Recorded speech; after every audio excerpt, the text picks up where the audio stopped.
नमस्ते। जब मैं छोटा था तब मुझे कहानियाँ बहुत ज़्यादा पसंद थी। आज भी मुझे कहानियाँ पसंद आती है। मैं कोई फिल्म देखता हूँ तो मेरे लिए ये महत्व नहीं है कि फिल्म का कलाकार कौन है। मेरे लिए ये महत्वपूर्ण होता है कि फिल्म की कहानी क्या है। और कदाचित इसी कारण से मुझे इतिहास का विषय बहुत ही पसंद था। मेरी रुचि इतिहास में सदैव रही है, क्योंकि इतिहास में कहीं ना कहीं कहानियाँ छिपी हुई होती है। परंतु तब मुझे यह ज्ञात नहीं था कि इतिहास के नाम पर मुझे वाकई ही कहानियाँ पढ़ाई जाती है, और जो हमारा सच्चा इतिहास है उसे काल्पनिक कहानी बता दिया गया।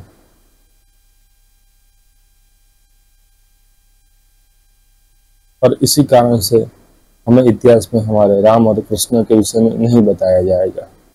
ये हमारे देश की कड़वी वास्तविकता है। नमस्ते, तर्क और तथ्य में आपका स्वागत है। वीडियो में आगे बढ़े इससे पहले आपसे निवेदन है कि चैनल को सब्सक्राइब कीजिए, वीडियो को लाइक और शेयर कीजिए। हम हमारे विद्यार्थी जीवन में तेजस्वी तो थे, परंतु हमारे साथ यह दिक्कत थी कि हम आलसी थे, और इस आलस के कारण कभी भी परिणाम हमारी जो क्षमताएं थी उसके अनुसार नहीं आया। तो आलस करना ये विद्यार्थियों के लिए व्यभिचार है। दोस्तों, आलस अगर विद्यार्थियों के लिए व्यभिचार है तो चोरी करना, विद्या की चोरी करना, वह भ्रष्टाचार है। भ्रष्ट आचरण केवल धन के लिए नहीं होता। धन की चोरी ही भ्रष्ट आचरण नहीं है, विद्या की चोरी भी भ्रष्ट आचरण है। तो कर्ण एक महाभारत का ऐसा चरित्र है जिसने विद्यार्थी जीवन में व्यभिचार भी किया और भ्रष्ट आचरण भी किया।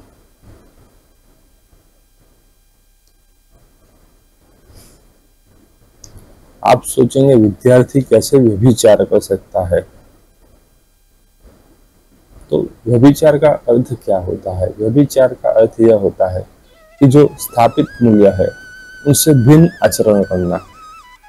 तो कर्ण ने क्या स्थापित मूल्यों से भिन्न आचरण किया था? हाँ, किया था।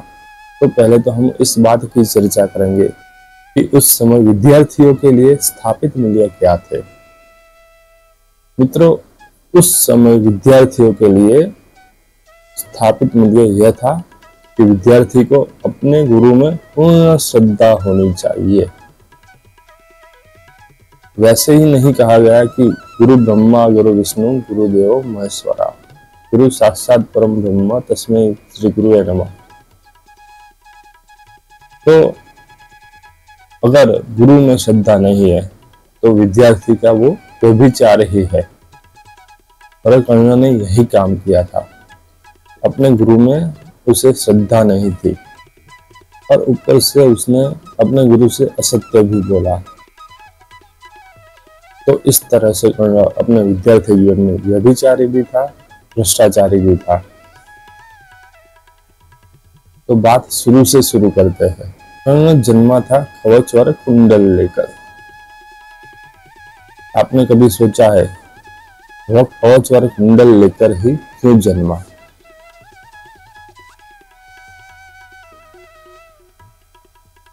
क्योंकि उसकी रक्षा हो पाए। क्यों रक्षा हो पाए?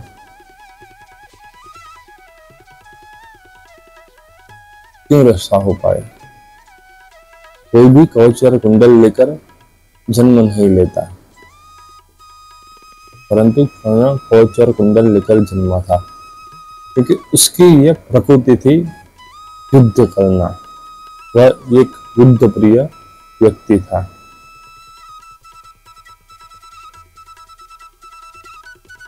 तो वह जो आत्मा पृथ्वी पर आई थी वह युद्ध करने के लिए ही आई थी। इसी कारण से कर्ण कवच और कुंडल लेकर ही जन्मा था। कर्ण को अधिरथ ने पाला। अधिरथ धृतराष्ट्र का सारथी था। जब कर्ण की आयु विद्या प्राप्त करने के योग्य हुई तो उसे कुरु राजकुमारों की तरह द्रोणाचार्य के पास ही भेजा गया था। तो कर्ण के प्रथम गुरु द्रोण थे। बाद में वह परशुराम भगवान के पास गया। कर्ण को गुरु द्रोण में श्रद्धा नहीं थी और इसलिए वह गुरु परशुराम के पास गया।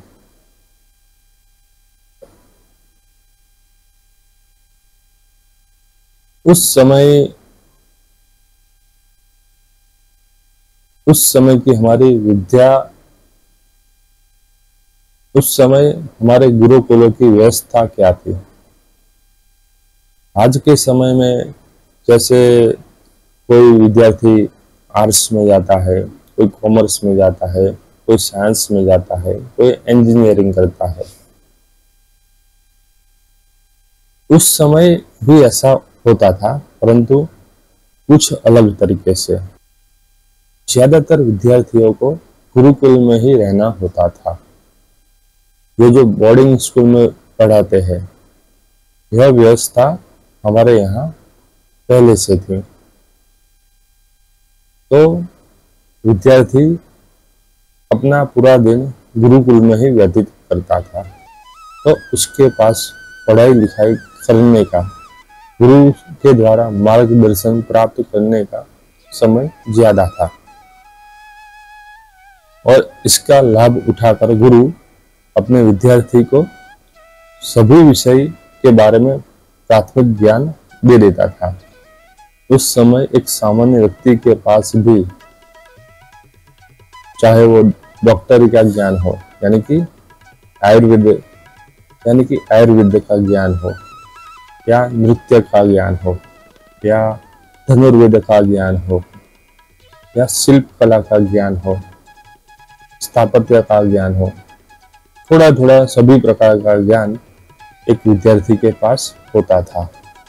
और गुरु देखता कि विद्यार्थी की क्षमता और रुचि और उसका स्वभाव इस ज्ञान के लिए उत्तम है, उसे उस प्रकार का ज्ञान दिया जाता। तो विद्यार्थी साइंस लेगा, कॉमर्स लेगा या आर्ट्स लेगा, यह गुरु निश्चित करता था, क्योंकि गुरु केवल टीचर नहीं था, उसे समाज को सुदृढ़ बनाना था, समाज को मजबूत बनाना था। उसका दायित्व समाज के प्रति भी था। तो गुरु द्रोण ने देखा कि कर्ण एक बुद्ध प्रिय व्यक्ति है, वह स्वयं को श्रेष्ठ साबित करने के लिए किसी भी हद तक जा सकता है। कर्ण तेजस्वी तो है, परंतु उसकी मनोस्थिति ठीक नहीं है। कर्ण ने सदैव अर्जुन से प्रतिस्पर्धा की।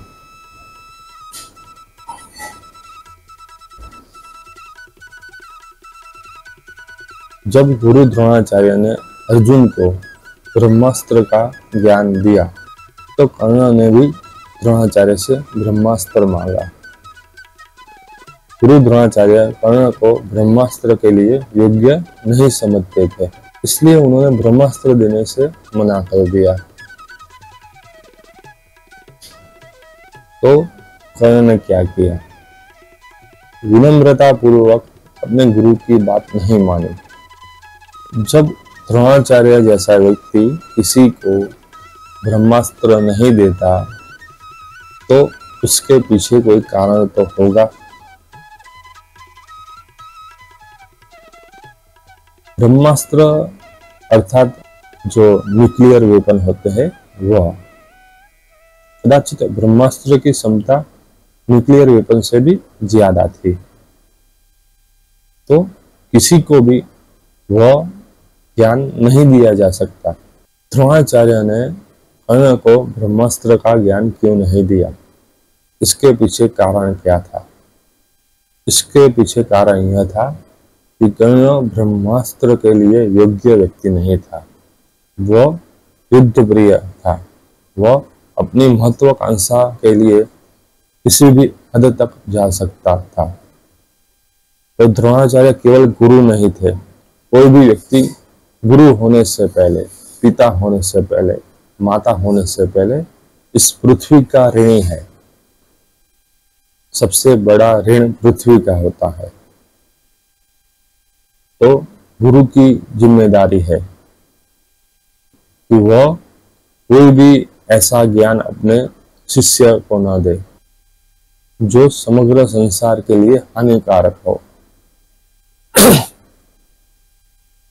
तो कर्ण जैसे व्यक्तित्व वाले व्यक्ति को ब्रह्मास्त्र का ज्ञान देना यानी संसार के साथ, पृथ्वी के साथ द्रोह करना। इस कारण से गुरु द्रोणाचार्य ने कर्ण को ब्रह्मास्त्र का ज्ञान नहीं दिया। तो फिर कर्ण ने क्या किया? उसे अपने गुरु के प्रति अश्रद्धा हो गई। उसे लगा कि गुरु पक्षपात करते हैं, तो वह अपने गुरु को छोड़कर भाग गया और दूसरे गुरु बना लिए। पुराणों में आपने किसी पात्र को ऐसा करते हुए कभी भी देखा है, जाना है? आपको याद है किसी और पौराणिक पात्र ने कभी ऐसा किया हो? एक से ज्यादा गुरु हुए हैं, सबके हुए हैं। ऋषि वशिष्ठ ने स्वयं श्री राम को विश्वामित्र के पास भेजा था। वह अपने गुरु ऋषि वशिष्ठ में अश्रद्धा रखकर विश्वामित्र के पास नहीं गए थे। अपने गुरु में अश्रद्धा रखना वह उस समय के लिए व्यभिचार है। मैं आज के लिए क्यों नहीं कहता? क्योंकि आज गुरु कहाँ होते हैं? आजकल तो टीचर होते हैं जो ट्यूशन देते हैं। उनका पहला लक्ष्य आपका चारित्र घड़तर करना नहीं होता। उनका पहला लक्ष्य आपके नंबर कैसे बढ़े वो होता है। तो आज गुरु बड़े ही मुश्किल से प्राप्त होते हैं।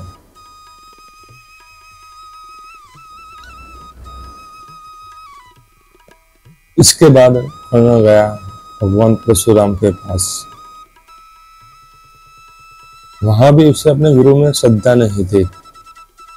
अगर श्रद्धा होती तो वह अपने गुरु से सत्य बोलता, असत्य का आचरण नहीं करता, परंतु उसने असत्य का आचरण किया।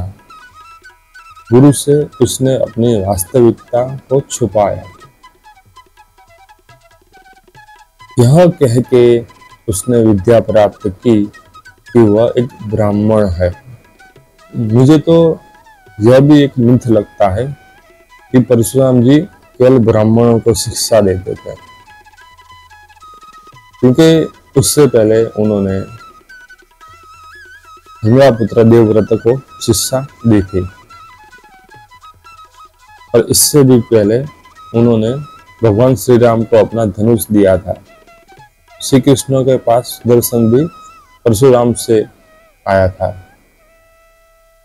तो परशुराम जी केवल ब्राह्मणों को शिक्षा देते थे, वह भी मुझे मिथ लगता है। तो दोस्तों, व्यभिचार का परिणाम बहुत ही खराब होता है। वह चाहे किसी भी प्रकार का हो।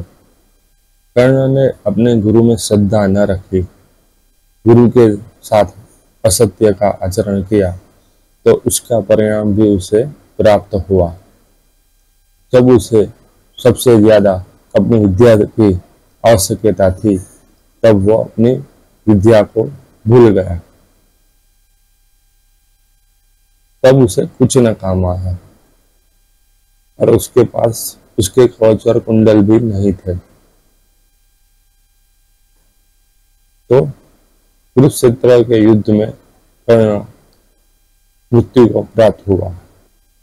तो कर्ण के जीवन से बहुत कुछ सीखा जा सकता है। उसमें से यह भी एक है कि विद्यार्थी जीवन में कभी भी आलस न करे, चोरी न करे, अपने गुरु में पूर्ण श्रद्धा रखे और याद रखे कि विद्या की प्राप्ति केवल अपने लिए नहीं है, विद्या की प्राप्ति पूरे समाज के लिए है। एक अच्छा विद्यार्थी आगे चलकर समाज के लिए बहुत कुछ कर सकता है। तो मित्रों, तर्क और तथ्य में आज इतना है।